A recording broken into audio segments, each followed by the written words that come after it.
Hi, welcome to Face. I'm Jose Bowen. I'm really sad that I can't be there today. It's the first time I've missed a class almost in 30 years, but it's my fault. I made a mistake. I agreed to speak at a university at a conference on what I thought was a Thursday, and no, it's actually a Wednesday, and I wrote the date down wrong on my calendar. I guess the lesson here is one of integrity, that when you say you're going to do something, when you say you're going to do a gig, uh, your word is everything. So I said I would do it, so I'm at Texas A&M today. My apologies. You are, however, in great hands with Melissa and Megan and Jason, so I know I have a great session today.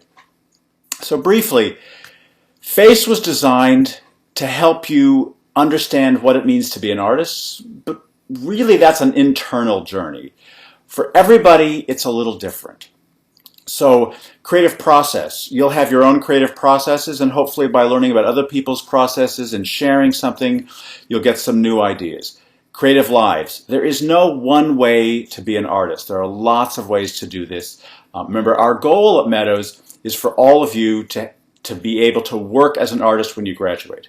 All art schools give you skills, but we here believe that in order to be successful, you need to know how to monetize your craft. You have to be able to take those skills and also make a living at it. So our goal for you is that when you graduate, you will be able to make a living through the art, through the skills that you've learned here.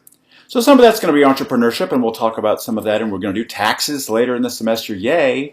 But it also means that you're self-aware, that you're thinking about what are the things I need to do to be successful. And that includes making great art. That absolutely is where it starts. But that's not enough. You're going to have to think about, what is my unique place in the art world? What do I do that nobody else does? And that's where this internal bit comes in. So next week we'll talk about your artistic sweet spot. And that's also a question of finding your personal sweet spot. How do you work? Do you like to work with others? Do you like to work alone? Do you work in the morning, in the afternoon? What are your practice routines? What do you personally and individually bring to your art form that nobody else brings? That's absolutely critical. This is a very, very competitive business. There are lots of other people out there who have amazing skills. So finding out what you do that's unique, finding out what makes you happy, and again, it turns out those things are related. That the happiest and most creative people and the most successful artists also understand themselves. They understand when they're most productive and how they create. They're able to do something that's called integrating your abilities. So if you can integrate your abilities, in other words, not just take your amazing artistic talent, but also figure out, how do I convince people that I'm unique? Where are the areas where I will get the most traction? How do I like to work? It's a vast array of types of things. But the goal is that not just practice harder, but to practice better. Not just to produce more work, but to produce more work that will make you happy, more work that other people will buy.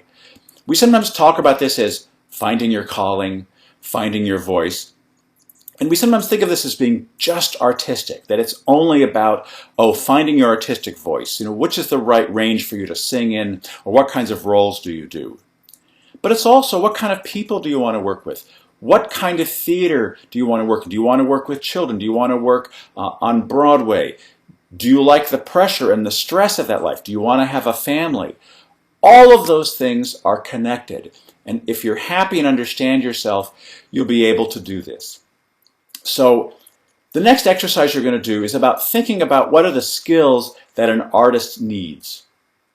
And some of this is general, but some of this is also personal. So think about yourself.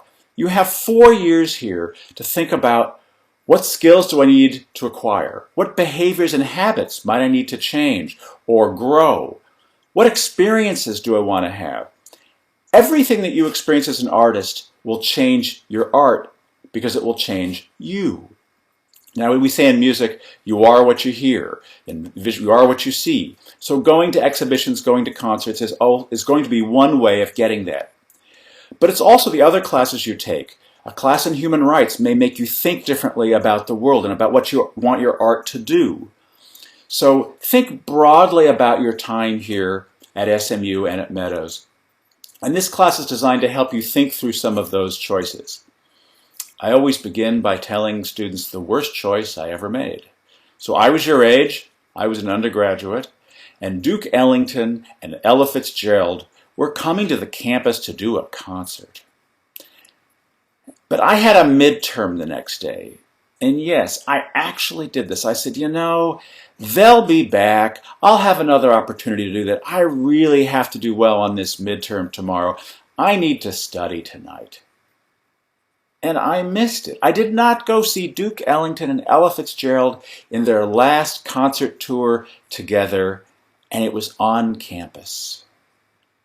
So you're going to have opportunities this semester and this year to do things. Some of them will be obvious, like going to Duke Ellington and Ella Fitzgerald, and some of them will not be obvious. Going to a school to visit a teaching artist, or going to a concert that's not really about art or really about dance. The Scrap Arts Music we'll go to this fall. But it's a little about all of those things. But you will learn from each other. You will learn from those crazy experiences. And so, welcome to Meadows. Have a great time today, and I will see you next week. Thanks very much.